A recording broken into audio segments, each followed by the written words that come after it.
Okay, so here I'm going to go over solving a practice interview question. So here's the question here, and I'm going to solve it, or I can write code here, just Python code, and then you can run it and see it's the output on the right.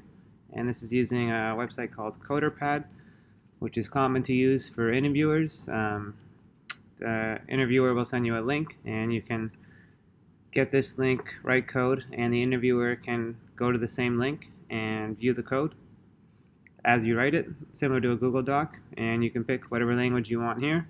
So I'm going to go with Python, so I'll select Python, but if you wanted to do Java or any other language, you can select it there.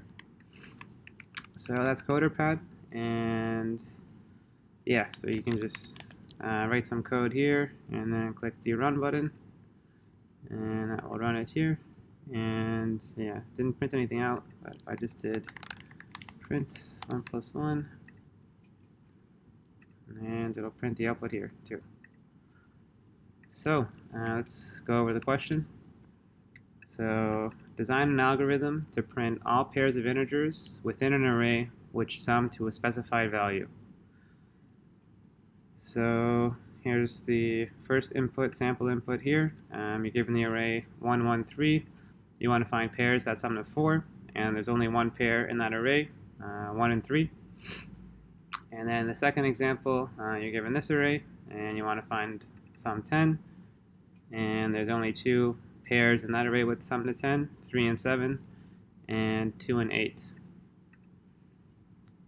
So that's the question, and the first thing you should do is make sure you have a good understanding of the question, and you can talk with the interviewer about this. Interviewers expect you to ask clarifying questions you have. They do not expect you to just read this and start coding right away, so it doesn't look bad if you do this. It's expected, so that they make sure you get on the same page, and it shows good communication and problem-solving skills if you're able to talk with them about the question ahead of time and make sure you have a good understanding of it, so that when you work on a solution, you won't get messed up by little things.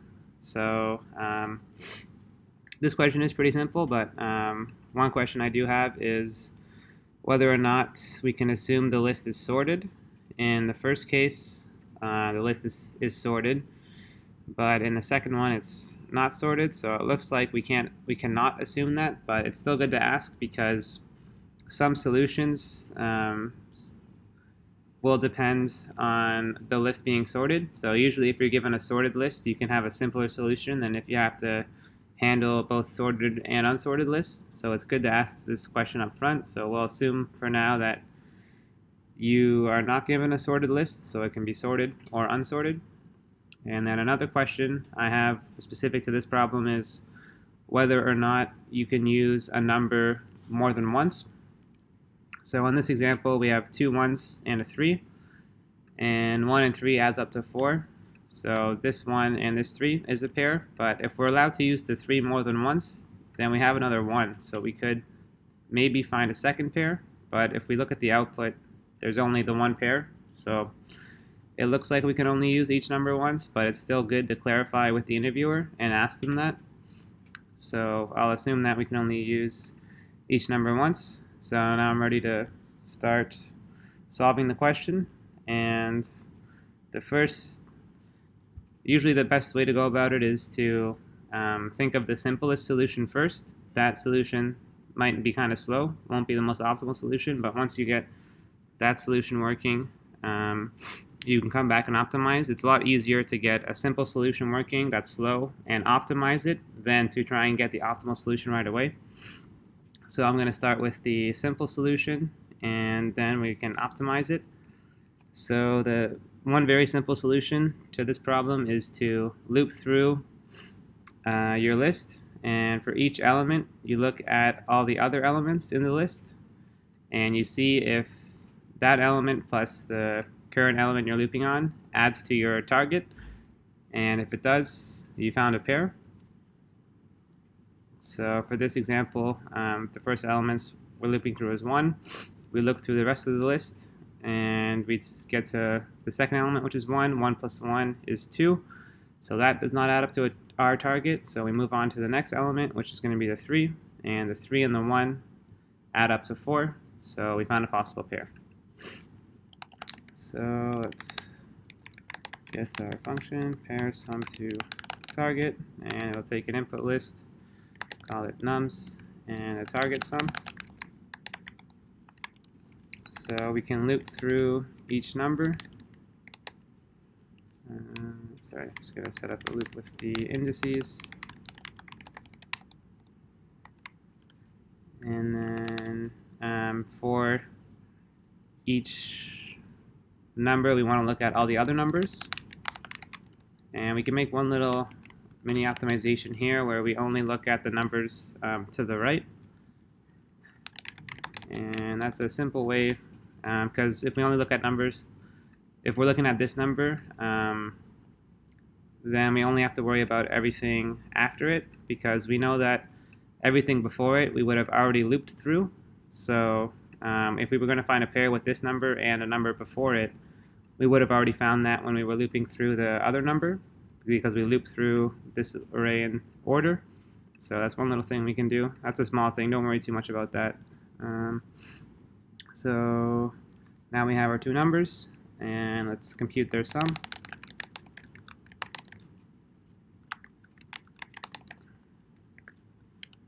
Okay, and then if this is equal to our target, we will have found a pair. So we can track the pairs in an array. So let's initialize an array here. And now we want to add to this array. And right now, I'm going to pretend that I forget how to add an element to an array. This kind of stuff in Python, what the syntax is for it. So these kind of things happen all the time in interviews too. So do not feel bad about it. It's totally expected. The interviewer is not going to expect that you know the name of every little function in the language you're working with. So when this does happen, it's totally fine for you to Google the syntax for this, because that's what you would do on the job if you were stuck and you forgot something like this or you wanted to learn. You just go to the docs and search what the syntax is. So I'm just going to Google Python add element to list,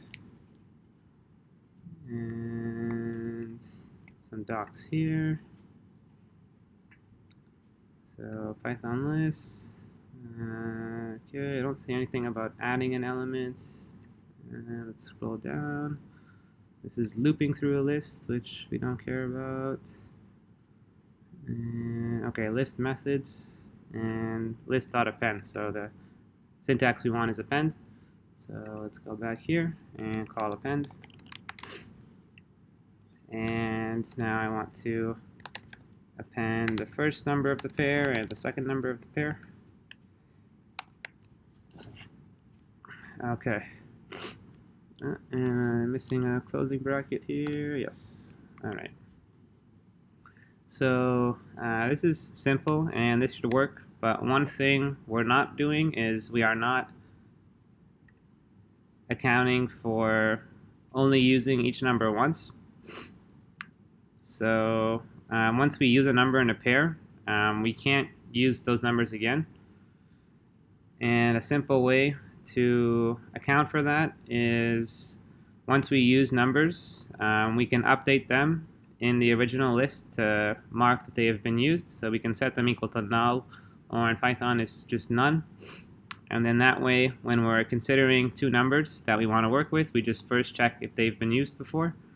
So in this example, if we have 1, 1, 3, and we find this 1 and 3 make a pair, then we can update the list to be like none, 1, none, and that indicates that we've used the first element and the last element, so we can't use them again.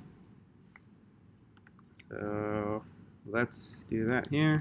Set nums I is going to be none, nums j is going to be none,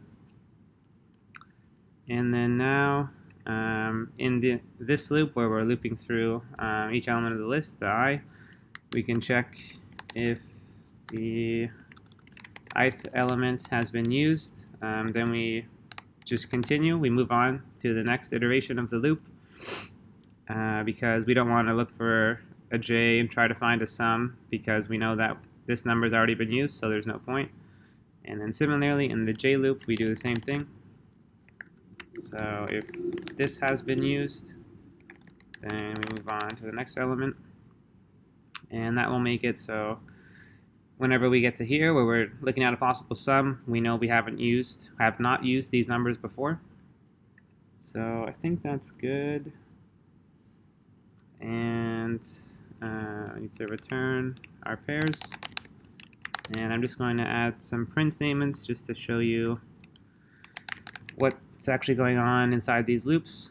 So here we can print I, and then we can print j, and I'm just going to print that we found a pair because when we get inside this code, it means we found a possible pair. So with that I and that j, and then we can also print nums, so you can see how that gets updated as we start using up numbers. Okay, I think that's good. So let's run this. And it doesn't print anything because all run does is define this function. We're not calling it anywhere below. So we can call it over here. And if I say pair sum two targets, and then let's run through the first example where we have 1, 1, 3, and our target is 4. So this should return just that one pair, 1 and 3. Okay, so we get a type error here, and I just want to take a moment to pause and say that this happens a lot in interviews where you run your code and you get an error, and I just wanted to say do not feel bad when these things happen. They're expected to happen.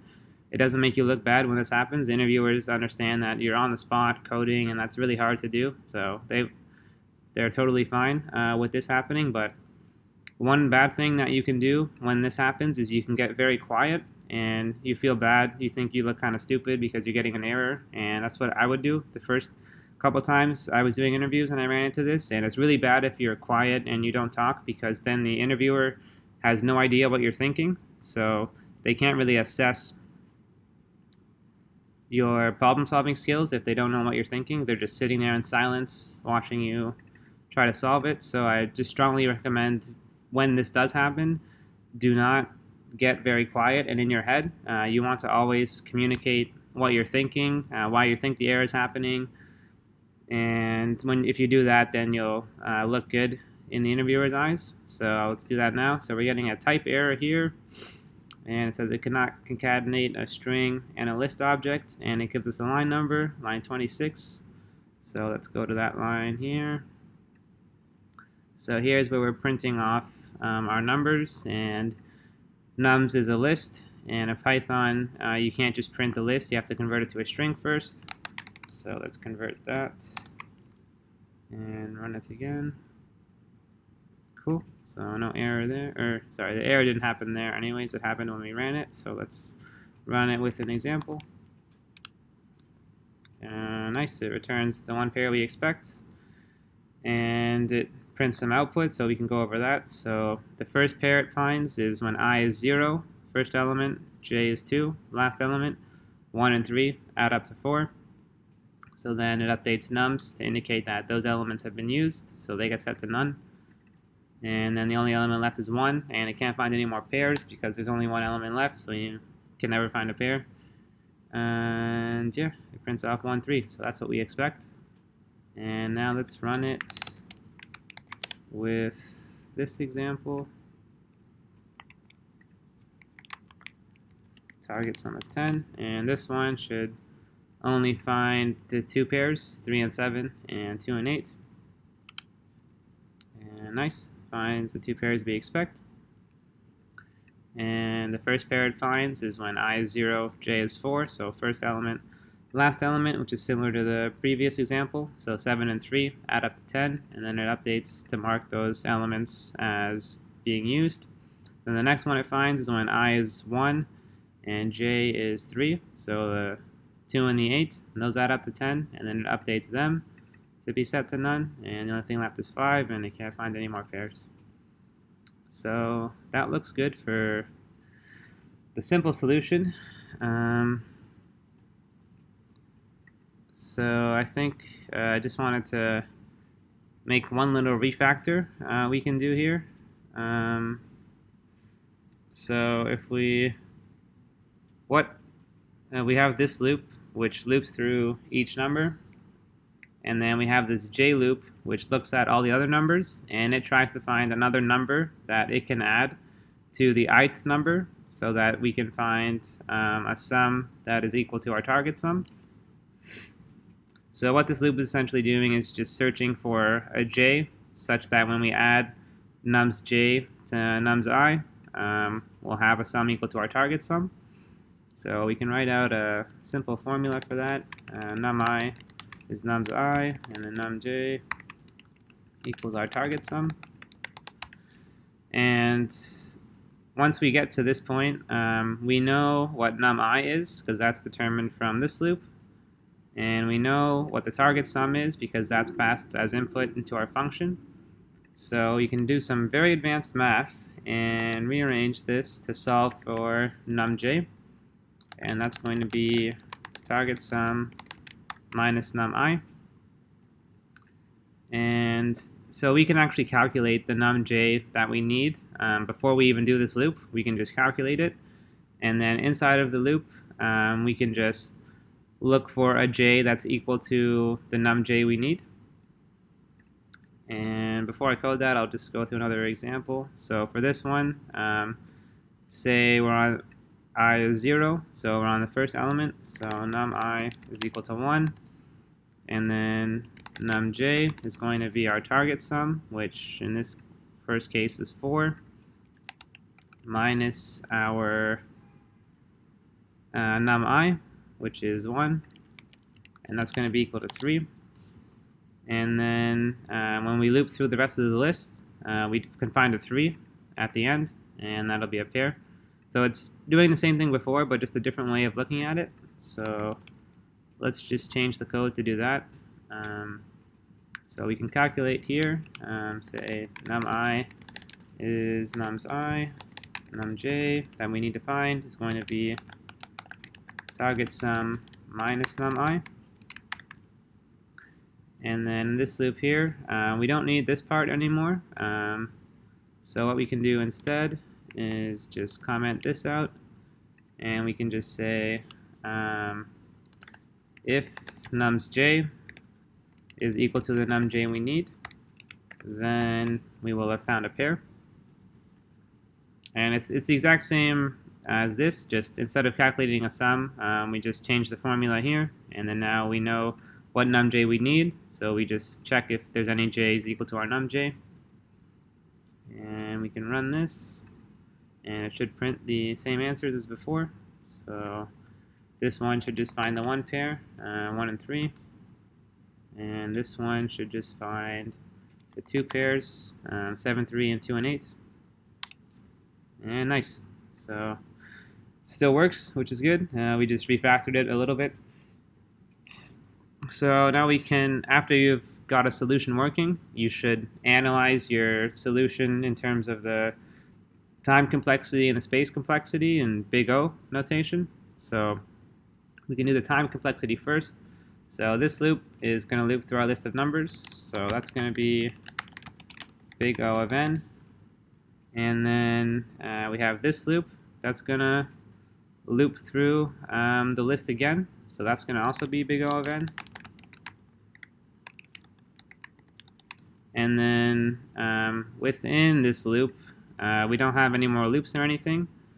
So I think everything that's happening in here is going to be constant time, big O of 1, because all we're doing some equality checks. and we're setting some variables, adding something to the end of a list. All this can be done in constant time. So inside of the loop is going to be big O of 1.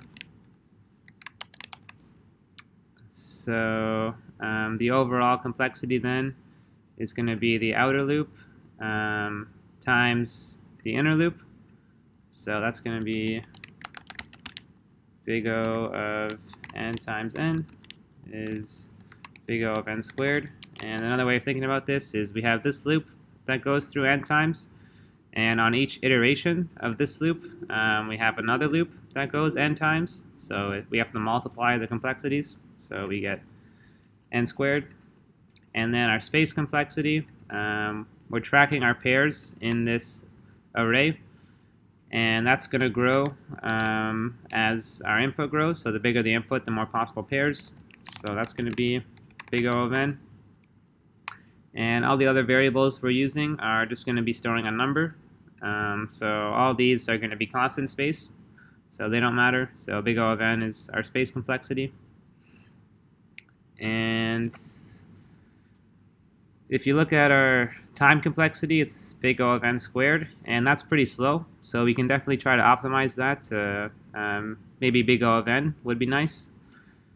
And the space complexity is big O of n, and we can't really optimize that anymore because we need to track all the possible pairs and return them. And if we're going to do that, no matter how good the solution is, we're going to have to track the pairs in an array, so that's going to always be big O of n.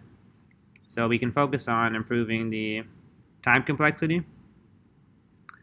And if you remember, and from before, just to remind you what this loop is doing, this j loop is looking for this numj that we need.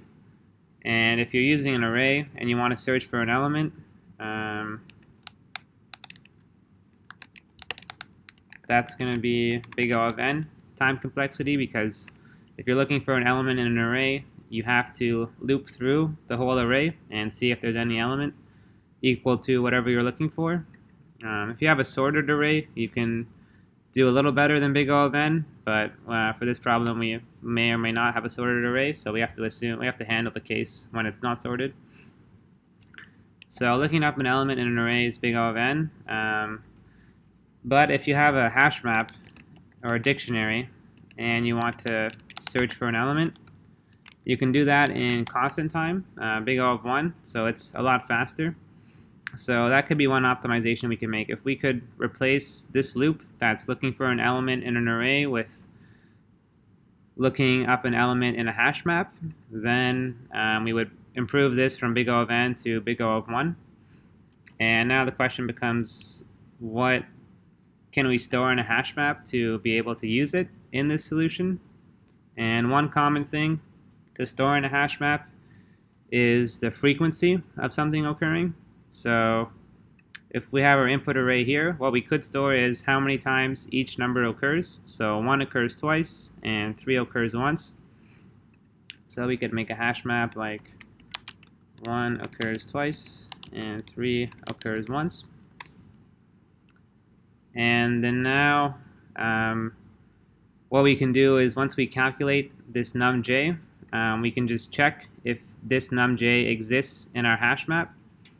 And if it does, and then we'll know that that number has occurred at least once. So we can use that number as a possible pair. So yeah, I think we can start coding that. So the first thing we have to do is we have to populate this hash map based on the numbers passed in. So I'm just going to clean this, move that down a bit.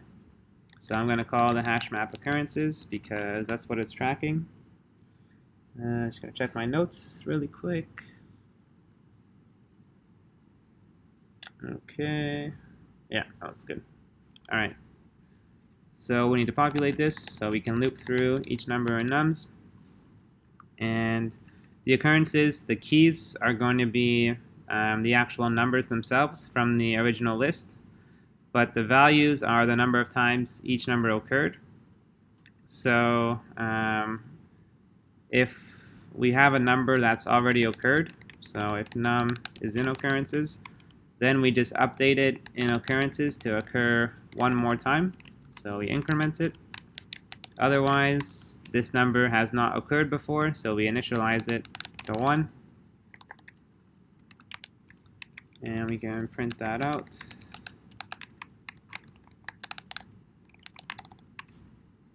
Okay, so I'm just going to comment out the rest of this. And let's run this.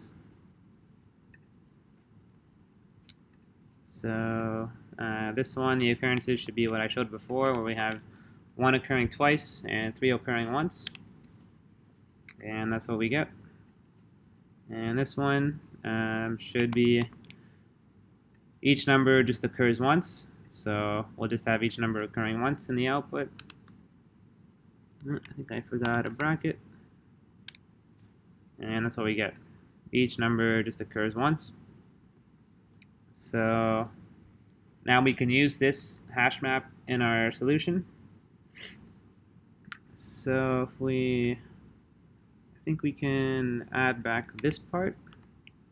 So we initialize our array, and then we loop through each number, and we calculate the numj we need. And the old code was searching the rest of the array for this numj, but now we can just search in our hash map, and in Python you can do that by just saying if the number is in our hash map occurrences, then we will have found a possible pair.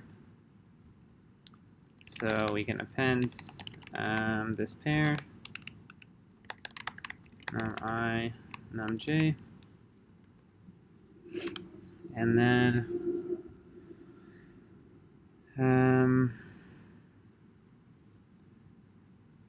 so yeah, I think that's good for now. And one thing we're missing now that we had in the last solution is keeping track of numbers we already used. And with the old code, once we used a number, we would update it to be none, and then we would just check if that number is none. So we could still do that here, but a nicer way of doing it is using this occurrences map that we're already created. And since the occurrences map tracks each time a number occurs, initially that'll be when we have not found any pairs, so we haven't used up any numbers, so each number just occurs the same number of times it did from the input array. But once we use up a number, we can update the occurrences of it to occur 1 less time, so we can decrement it. So just to show you an example, if we have this array, and initially we have this occurrences, and if we use the first element and the last element, then the new occurrences can be 1 occurs 1 less time, so it was occurring twice, now it's going to occur once, and 3 was occurring once, so now it occurs 0 times. And if we do that, then we can just check if a number occurs at least once, so 1 or more times, then we can use it. But if it occurs 0 times, then we can't use it. Or if it's not even in our hash map, then it doesn't occur at all, so we can't use it. So we can update it here. So occurrences num_i gets decremented, and occurrences num_j gets decremented. And then here, we were checking if it equaled none, but now we just check that it occurs at least once. So it's got to be at least once. And then similarly, here we check that the num_j we need occurs. And if it is in our occurrences, it also has to occur at least once. And we could just, if we have a number occurs 0 times, we could delete it from the hash map, and then we wouldn't need this check. We would just know that every number in here occurs at least once. But I think just to keep it simple for now, I'm just going to keep all the numbers in occurrences, so even if they're 0, they'll still be in there. So now we just have this check here. Okay, so I think that's good, and I just wanted to print off some things. So let's print off num_i, or print off pair first, because we will have found a pair. num_i plus str num_i, and then plus num_j str num_j, and we can print off occurrences as well.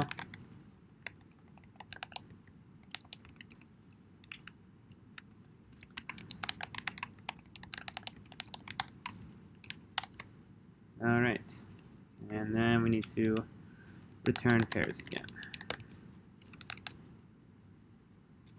So I think we can run this now. And let's run it for this one. So we should just find the one pair, 1 and 3. And looks like doesn't find any pairs. It prints off an empty list, and none of the stuff inside here, oh, whoops, sorry, got printed. So I wanted to pause here and just say that this is another thing that happens all the time, where you get unexpected output. You expect your code to do one thing, but it doesn't. And this is sort of like when we get an explicit error, like before we got that error about trying to convert a list to a string.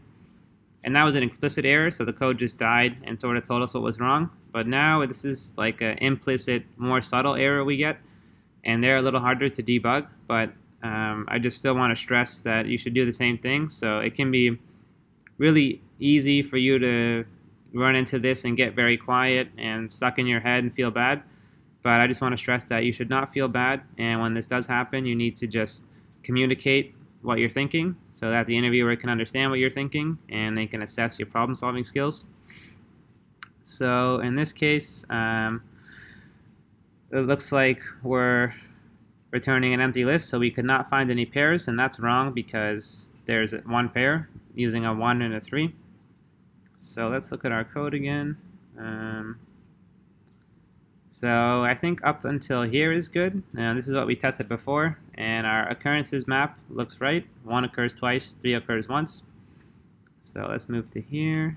We initialize our pairs, and we loop through our numbers list, and we check that nums_i is greater than or equal to 1. Okay, I think this is the problem here, because here I wanted to check that the number has occurred at least once, but I'm just checking that the actual number is greater than or equal to 1, which is wrong. So if I change this to this, and we run it again, hopefully this will fix it. Okay, same thing, that did not fix it.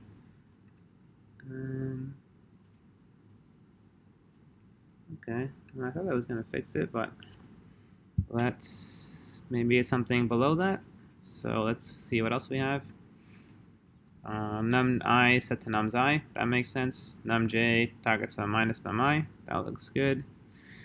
Here we check if num_j has occurred, and then if it's occurred and it's occurred at least once, we found a possible pair. So that looks good to me. I don't think we don't have to check the code in here because we've never gotten to this code. Based on our output, we haven't printed pair or occurrences anywhere.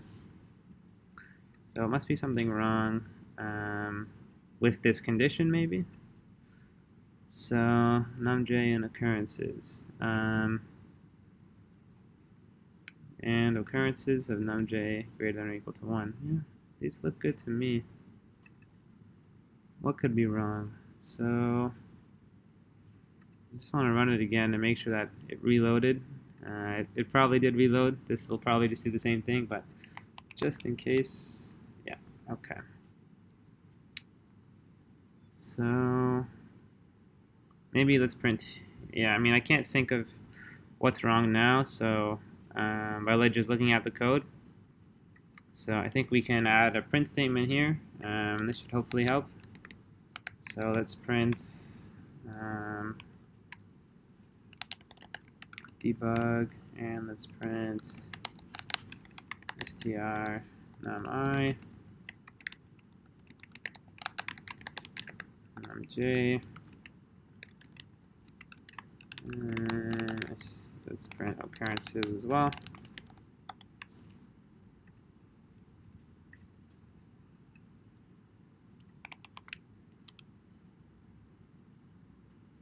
It doesn't print anything.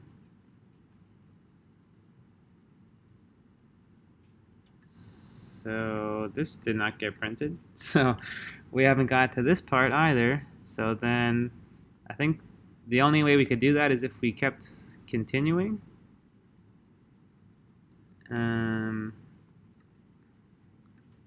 Oh, okay. I think, yes, I'm very backwards about this. Sorry, this is probably going to be pretty confusing, but what I want to check here is that a number has occurred at least once. Sorry, if a number has occurred at least once, I want to do the processing here to check if it could be a possible pair. But if it's occurred 0 times, then I want to skip it because I won't be able to use it. So this is completely wrong. It's the complete opposite of what I wanted. And this should be if it's occurred 0 times, then we can't use it, so we move on to the next part. So hopefully this will fix it.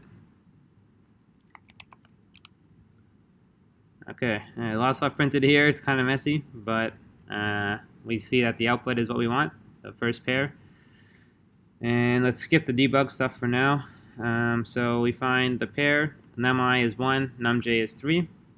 And then we use that pair, so we update occurrences. So 1 only occurs once now, and 3 occurs 0 times. And yeah, so that's it. So I'm going to get rid of the debug stuff because we don't need that anymore. Alright, and then let's run it with the other example. Scroll up here to get it. And I should find the 2 pairs, the 7 and the 3, and the 2 and the 8. And it finds those pairs, but it also found a third pair, 5 and 5, which is not expected because 5 occurs, but it only occurs once. So it shouldn't be a possible pair. And this is another instance of when we get some unexpected output. So whenever you run into this, don't feel too bad about yourself, about your solution. Just try to keep a cool head and always talk about what you're thinking. So for this, 5 plus 5 equals 10. So that makes sense that would be a pair, but it doesn't make sense because if this were true, 5 would have to occur twice, but it only occurs once. So it looks like we might not be handling this case correctly when the num_i and the num_j are equal. So let's first look at the output we printed until we got to that point and make sure that makes sense. And then once we make sure that's good, we can zero in on that. So the first pair we find is 7 num_i, first element, and then we calculate num_j to be 3, and it occurs. So we use that as a pair, and then we update this to have 7 occurring 0 times and 3 occurring 0 times, and everything else is the same. Then the next pair we find with the second element is 2. We calculate num_j to be 8, and that occurs, so we update 8 to occur 0 times, 2 occurs 0 times. So the only thing left is 5 occurring once. And it looks like when 5 occurs once, it thinks that there's another pair using the 2 5s. And then it updates 5 to occur -1 times, which seems kind of weird. We thought 0 would be the lowest, but here we're getting -1. So something's definitely weird about that. Okay, so let's look at the code to see what happens if we found a possible pair. So we check that the number is in occurrences and that the number has occurred at least 1 time. And this seems to work well when the num_i and the num_j are different, but when they're the same, I think this is wrong because it checks that it occurs at least once, but if they're the same number, you're going to need that number to occur at least twice because you have to use that number twice for the pair. If they're different, you only use the number once, but if they're the same, you have to use that same number twice. So what we can do is add some code to say if they're equal, then we need to check that that number, num_i or num_j, doesn't matter which one because they're equal, occurs at least twice. And if it occurs twice, then we will have found a pair.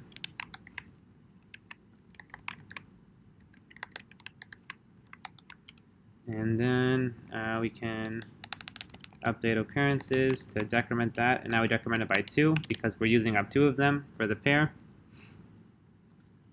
And I think I'm just going to copy and paste this stuff about printing. And same thing here.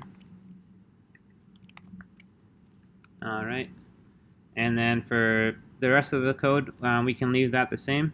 So I think we can just say else if they're different, because this is checking if they're equal. So if that's not true, then we get to here, then they're going to be different. So if they're different and the number occurs at least once, then it's the same code as before. So that should work. This is a little messy. It might be nice to try and get that get all of this together, because we have some duplicate code where we're printing stuff and adding a pair. But I think for now, and in general, it's definitely better to keep your code simple, even if it's a little longer, than to try and make it more compact, but a lot more complex. So I think this is okay. Don't feel bad if the code's a bit longer. If it's easier to read, interviewers would prefer code that's easier to read in an interview, so don't worry about that. So let's just quickly review this.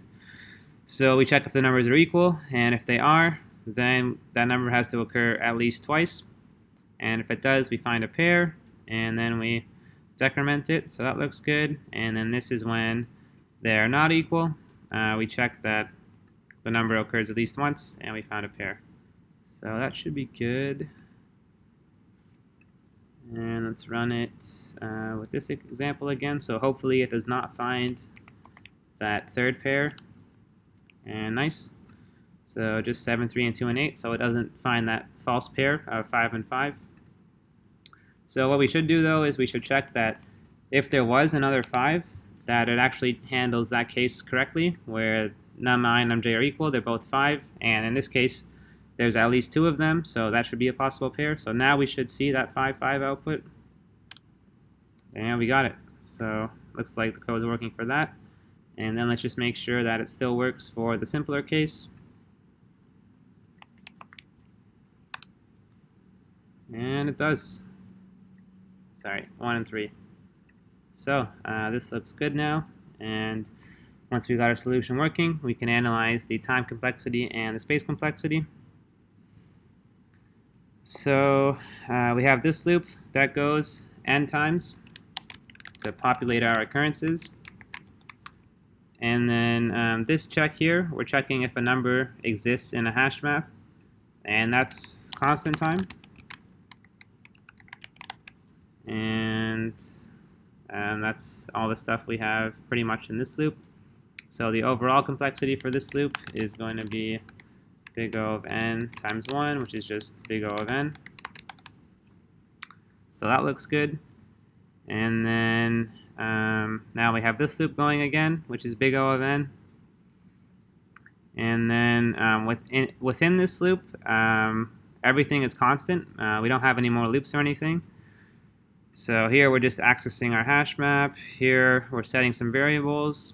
Here we're looking up values from the hash map. All that is constant time. Here we're checking if a number exists in the hash map, which is constant time.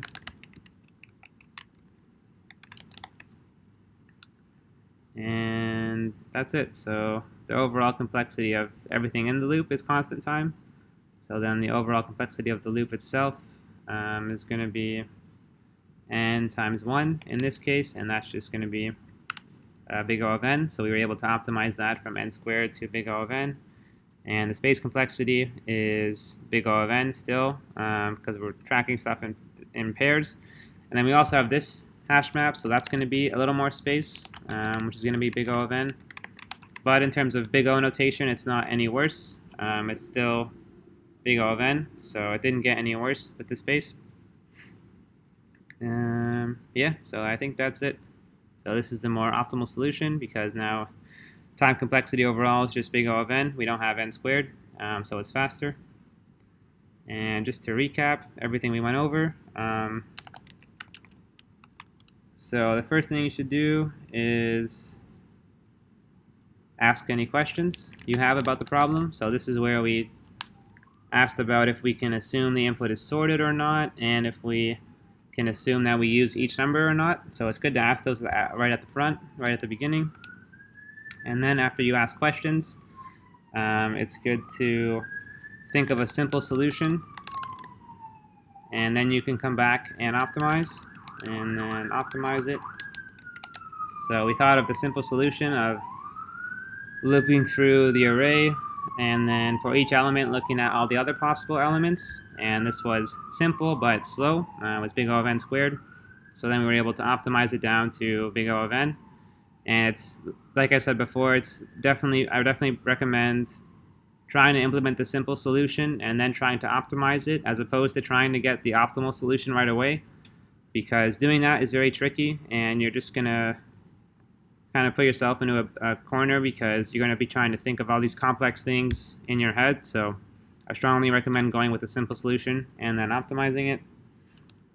And Google is your friend, so if you're stuck on some syntax, if you forget the syntax for adding an element to a list, feel free to Google it. The interviewers are totally cool with that, because that's exactly what you would do on the job.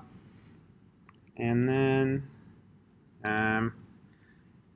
when you run into some problems, so need to debug errors.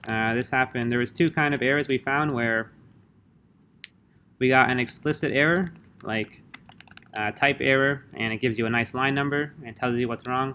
And there's also the more implicit errors, which was the unexpected output we got when most recently we found a pair, but it wasn't actually a pair, the two fives. So for either case, I just want to stress that you communicate, because it can be very easy for you to get very quiet and stuck in your head. And if you do that, that's the worst thing that can happen. So whenever you run into this, just think out loud and talk with the interviewer about what you're thinking and why you're thinking it's happening, what you think the possible causes are. And then you'll look much stronger as a candidate, because the interviewer will be able to assess your problem-solving skills. And then once you get a solution working, you want to analyze the time and space complexity in terms of the big O notation. And lastly, I just wanted to emphasize practice. That was the only way I got good at these. So I'm not like a very smart programmer by any means. I am mediocre at best, and the only way I got good at these was by practicing. So I strongly recommend practicing as much as you can. There's lots of great resources online. And yeah, that's all I had for this. So thank you. Hopefully this will help you.